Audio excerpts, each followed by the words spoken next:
안녕하세요. 마음 비우기 포지티브 명상의 악명인입니다. 오늘은 천부경의 두 번째 단락인 지, 그러니까 이 현상계에 대해서 말씀을 드리겠습니다. 일전 시간에 그 첫째 단락, 상경이라고 이렇게 얘기를 하는데, 이제 하늘에 그 본심이 세상을 창조하는데 천, 지, 인, 이 세 가지 요소를 가지고 이제 세상을 창조를 하는 거죠. 창조한 세상이 이제 계획 단계죠. 세상에 드러나진 않고 이제 마음으로, 의식으로 창조를 이렇게 펼쳐야겠다 하는 게 1장에 대한 해석이라 그러면은 2장은 천, 지, 인 세 가지 요소를 가지고 이제 이 본심이 이 우리가 보이고 드러나는 현상계라고 얘기를 하는 이 세상을 펼치는 과정, 어떤 원리로 이 세상을 창조를 하는지 거기에 대한 원리를 설명을 하는 장입니다. 그래서 2장은 이제 지에 관련된 그런 이제 내용이죠. 천부경은 함축적인 의미라는 것은 다들 알고 계시지 않습니까? 2장은 삼천이, 삼지이, 삼인이, 3대 삼합 6, 생 7, 8, 9, 운삼, 사성, 환호, 7일묘. 여기 보시면은 이제 또 3이 이렇게 등장하지 않습니까? 그 1단락에서도 천일일, 지일일, 인일, 삼. 그래서 이런 형태로 문장이 구성이 되지 않습니까? 근데 여기서도 이제 3이라는 숫자가 이제 이렇게 공통적으로 등장을 하죠. 여기서 3이라는 건 뭐겠습니까? 그 1단락을 유추해 보면은 쉽게 알 수가 있죠. 그래서 천, 지, 인 그 세 가지 요소를 가지고 세상을 창조를 하겠다. 그 세 가지 요소에 대한 함축적인 의미를 3이라는 숫자로 설명을 하는 거죠. 그래서 천지인, 이 세상이 그 본심에 의해서 드러나는 그 세상, 설계는, 풀에는 1단락에 이제 계획을 세웠으니까 이것을 이제 세상에 펼치는 거죠. 그러니까 이제 세상이 드러나는 겁니다. 그러면은 그 1단락에 천이 허공이라고 그랬잖아. 여기서 허공이라는 것은 그 물질이나 어떤 형상 이전에 비물질 실체를 얘기하는 거죠. 근데 이 허공을 본심이 어떻게 현상에 드러나느냐? 두 가지 요소로 드러난다. 이 두 가지 요소가 뭡니까? 빛과 열이죠.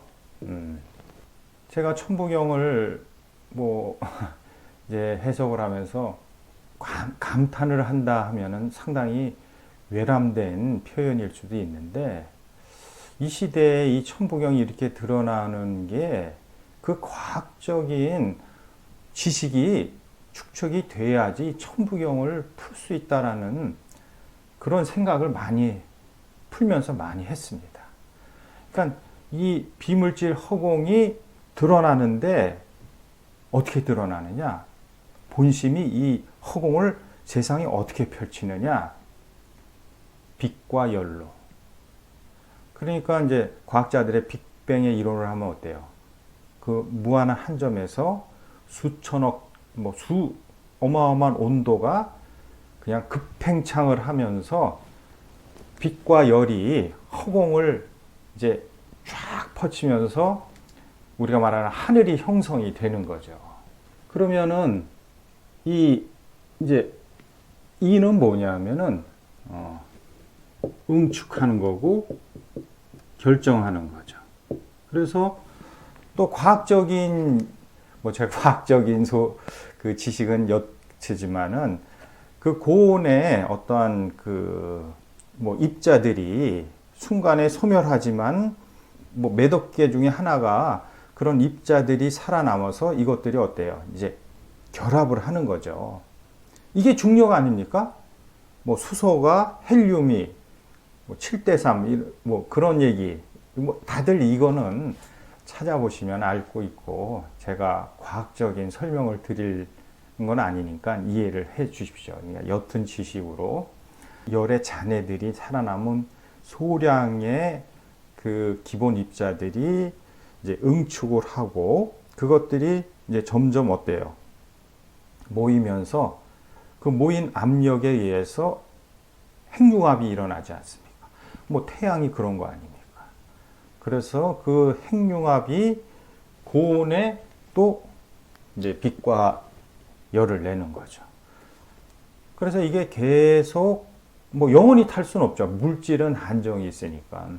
그래서 이것이 타다가 이제 헬륨 뭐 이렇게 해서 산소, 탄소 쭉 해서 이제 철에 안정화된 그 이제 어마어마한 규모의 별이 압력과 중력의 붕괴로 인해서 폭발하는 거죠. 이게 초신성 아닙니까? 거기서 어때요? 또 빛과 열의 힘에 의해서 우리가 알고 있는 100종류의 원소들이 생성이 됐잖아요. 뭐 이건 우주 과학자들이 지금 그 이론으로 다 이제 완성을 하고 있습니다. 그 열과 빛으로 허공이 이 현상계로 드러나고 그 허공 속에 빛과 열의 잔해들이 응축과 결정을 만드는 거죠. 그래서 100여 개의 물질들이 이 우주에 드러나고 그것들이 또 우리가 말하는 네 가지 힘, 뭐 중력, 강력, 핵력, 전자기력 이런 힘에 의해서 또 다양한 응축과 결정의 형태들을 가지고 가는 거죠.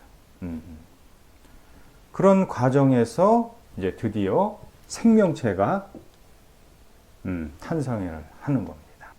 그래서 생명체가 그 일단락에서도 하늘 먼저, 땅 먼저, 네, 생명체가 생긴다고 이렇게 돼 있는데 생명체의 특질은 여러 가지가 있지만은 여기서는 뭡니까? 그러니까 정과 신, 그러니까 의식과 육신 이렇게 해서 이제 우리가 살고 있는 세상이 이 설계 도면이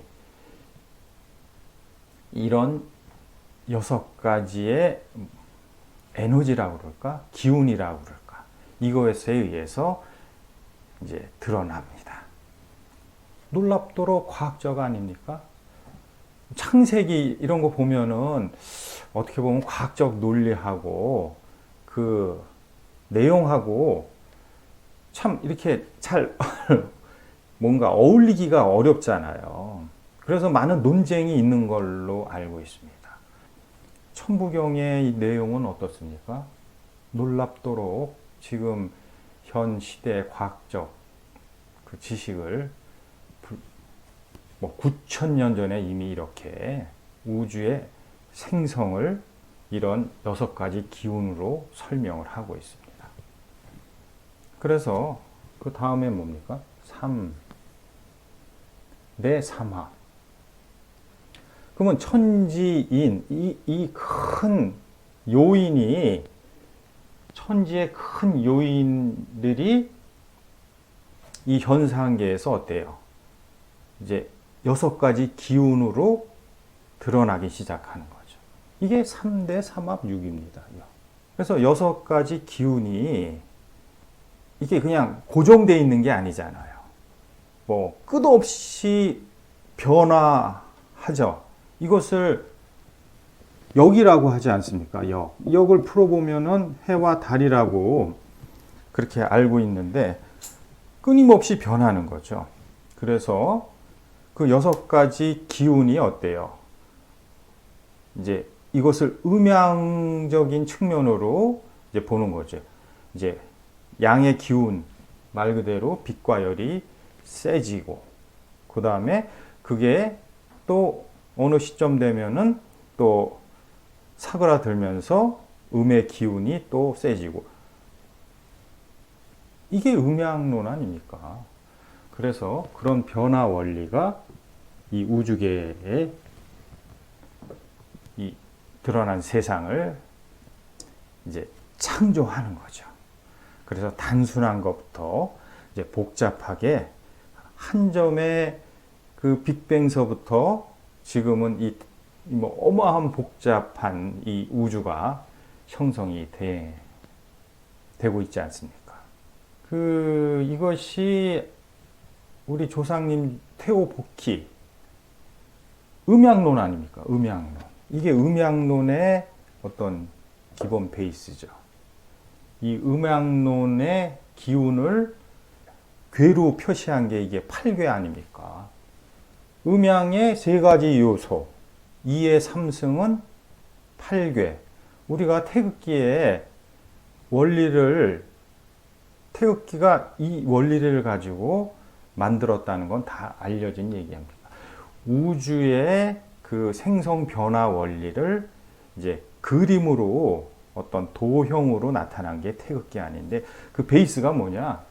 이게 여기에 이제 음양론이 담겨 있는 거죠. 자, 운삼. 그러면 여기 삼은 뭡니까? 천지인. 이 세상에 들어온 천지인이 어때요? 이제 형성이 되는 거죠. 이게 기운이 움직이면서 이런 게 하늘과 땅과 인간들이 이제 모습을 드러내는 거죠. 그러면은 사성. 뭡니까? 6, 7, 8, 9. 그러니까 어떠한 이제 기운이 이제 늘 변화하는 거죠. 변화하는데 요거랑 같이 설명드리면 쉽게 이해. 환호. 기운이 뭐 예를 들어서 천의 기운이 그냥 끝없이 펼쳐가고 무한히 하는 게 아니라 어떠한 한계가 있다는 얘기죠. 우리가 계절을 보면은 뭐 무더운 여름이 끝이 안 날 것 같지만 뭐 찬바람이 불고 그러면 어때요? 언제 여름이 왔나? 이렇게 이제 사계절이 변화하는 것처럼 뭔가 한계를 제어하는 그런 힘이 있다는 얘기죠. 이것을 이제 환오 이렇게 한 거죠. 이게 오가 등장하면서 음양론이 나온 거지 않습니까? 그러니까 이게 뭔가의 어떤 리미트가 있다는 얘기죠. 한계. 누가 하겠습니까? 본심. 그러니까 열도 무한한 게 아니라 어느 시점 되면은 뭔가 이게 고리 아닙니까? 고리. 벗어나지 못하게 하는 제어하는 어떠한 그 힘이 있는 거죠. 이걸 누가 하느냐? 이게 이제 오가 하는 거죠. 오. 이것을 오로 표현한 거죠. 그래서 이것을 뭐 환극이다 이런 얘기도 하지 않습니까? 드러나진 않았죠. 세상에.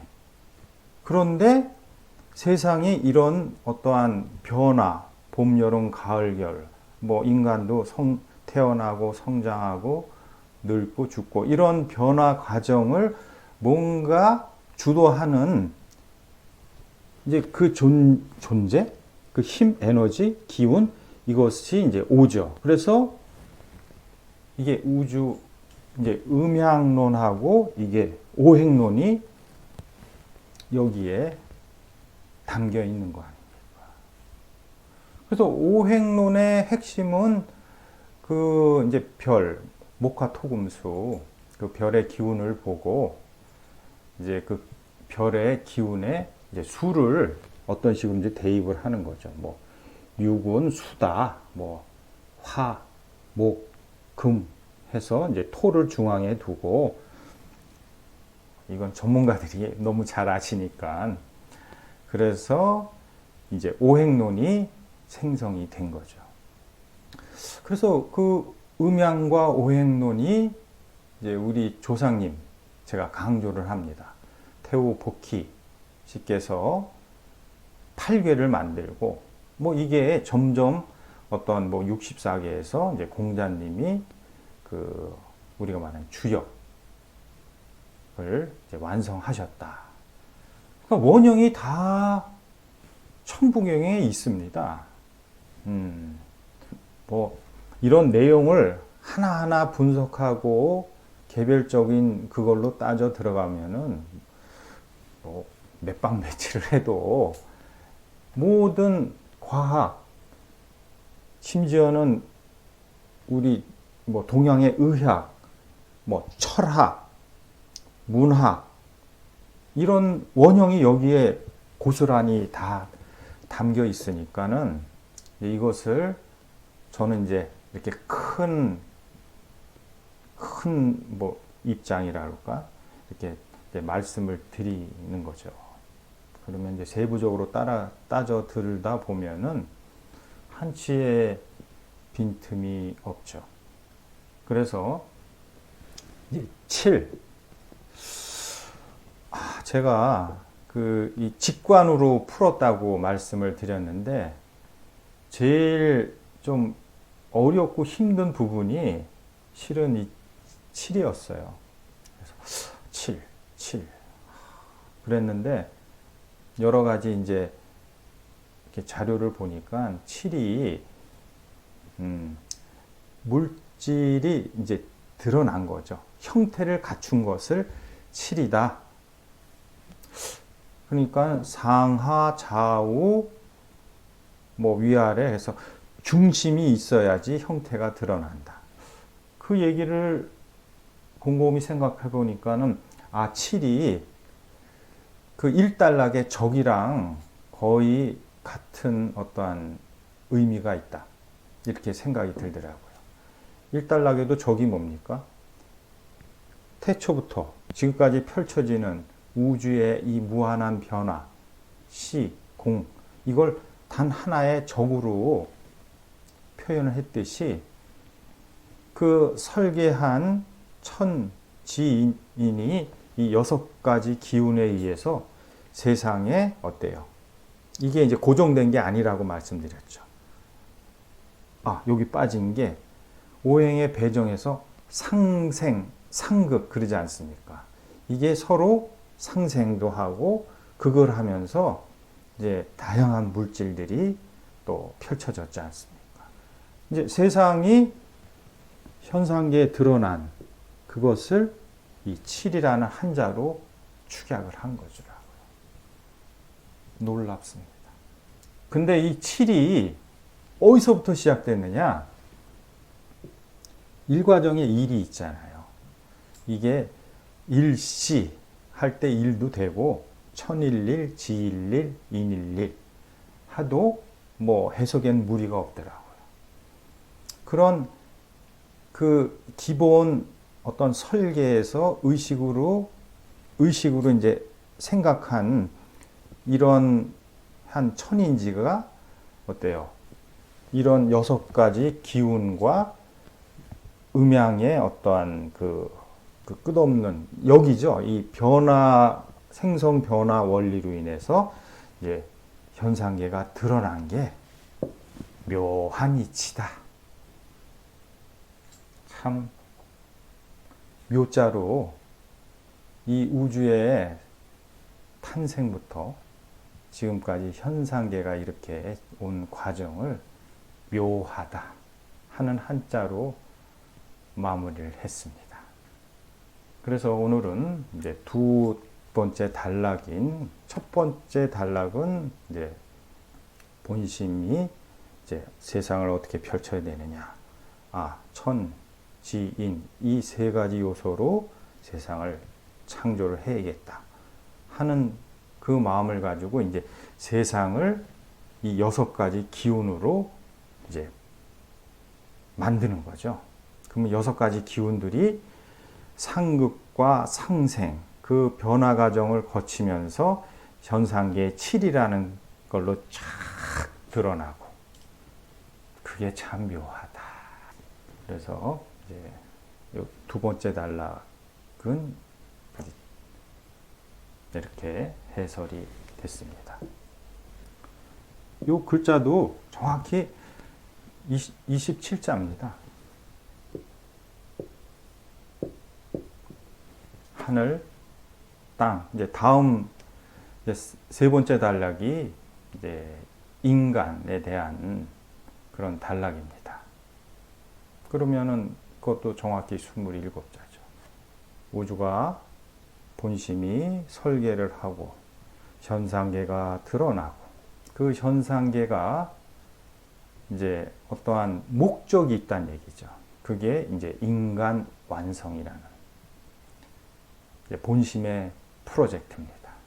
이제 세 번째 단계에서 그게 어떤 식으로 이제 결론이 나는지